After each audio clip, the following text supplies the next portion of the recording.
আলীকদমে গন্তব্যে পৌঁছানোর পর নাস্তা সেরে এরশাদ ভাইয়ের দুপুরে পাহাড়ি মোরগের রান্না খেয়ে আমরা রওনা দিলাম আলী সুড়ঙ্গ দেখতে।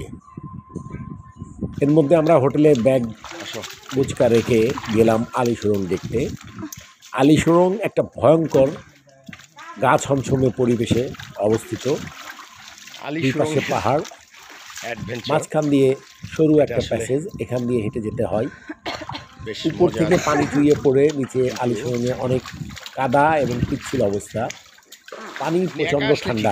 সাথে যদি তো আমরা হাঁটতে হাঁটতে অনেক দূর গেলাম। কষ্টকর যাওয়ার পরে কিছুটা ভয়ে আমরা গাইডকে বললাম যে আপাতত এ পর্যন্তই থাক, আমরা আর আলী সুড়ঙ্গের শেষ পর্যন্ত যাব না।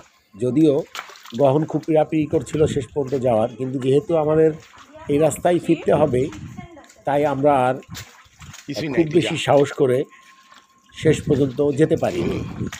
আলী সুড়ঙ্গের বিশেষত্ব হচ্ছে এখানে সূর্যের আলো প্রকটভাবে আসতে পারে না। চারিদিকে বেশ গাছপালা, জঙ্গল বলা যায়, এবং পাহাড় থেকে ওপাশে যাতায়াত করা যায়।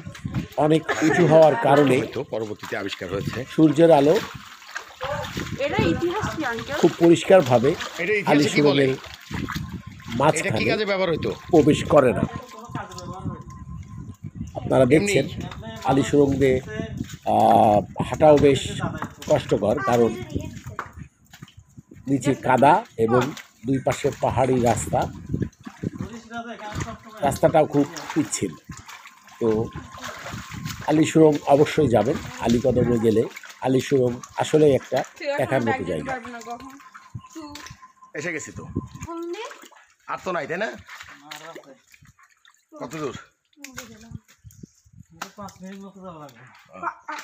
আবার ব্যাক আসবো কোন দিক দিয়ে? এদিক দিয়ে আসতে হবে। তাহলে আর না যাই, আর না যাই ওদিকে সুড়ঙ্গ। সুড়ঙ্গ কত দূর? আর দরকার নাই, আর হাঁটতে পারতেছি না, এদিকে পানি খুব ঠান্ডা। না চল, ওদিকে আরো চিপা রোড, চল এদিক দিয়ে ব্যাগ যাই, আর সম্ভব না।